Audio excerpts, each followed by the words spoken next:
WNBA. What if I told you Caitlin Clark might actually suit up for the WNBA Finals? I know it sounds impossible, right? For weeks we've been told her season is done, that the groin injury has kept her out and there's no way back. But now, thanks to a little-known rule in the WNBA, a real pathway might exist for Clark to return to the court if the Fever makes the finals. Imagine the biggest star in women's basketball stepping back onto the floor on the league's biggest stage. That's the kind of twist that could change everything. But here's the thing, it's complicated. The rules, the risks, the roster moves, it's all tied together. And while some people believe it's a complete long shot, others are convinced this loophole was made for a situation exactly like this. Today we're going to break it all down. What the rule actually says, why the Fever left themselves an opening, and what Clark's return could mean for Indiana's shot at a championship. Let's start with the basics. The Indiana Fever weren't supposed to be here. At the beginning of the season,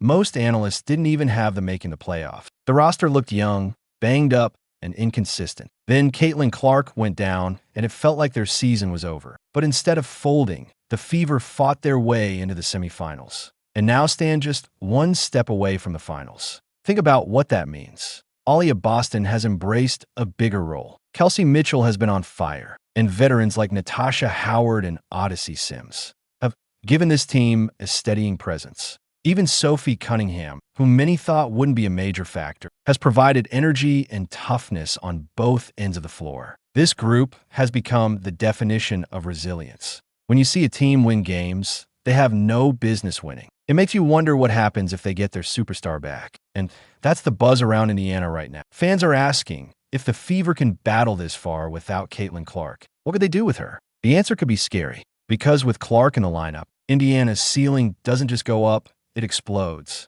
That's why this whole conversation about her possible return is so fascinating. Now let's back up and revisit why we're even here. Caitlin Clark hasn't played since suffering a groin injury that forced her out of action weeks ago.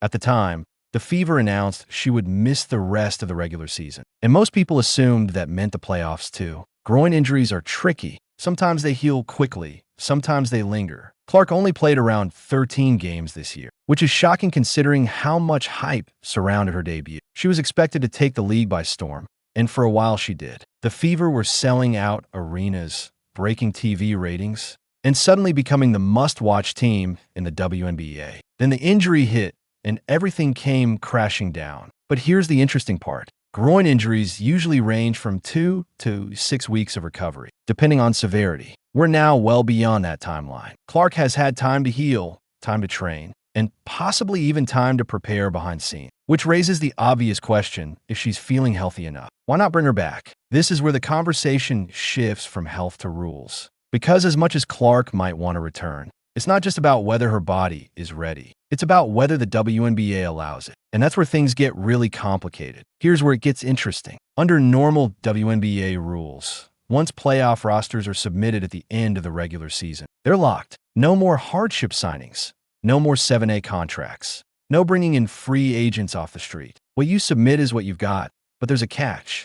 The WNBA has a clause that allows teams to activate players who are already under contract but listed as inactive. That means players on maternity leave, suspension, or the injury list can technically be moved on to the active playoff roster if a spot opens due to injury. And guess what? Caitlin Clark fits into that category. She's not some random free agent. She's signed, she's under contract, and she's part of the Fever organization. That's why people are buzzing. Technically, the Fever could activate her if another player gets hurt, or if the league grants an exception. Now, before we get carried away, understand this. Exceptions are rare.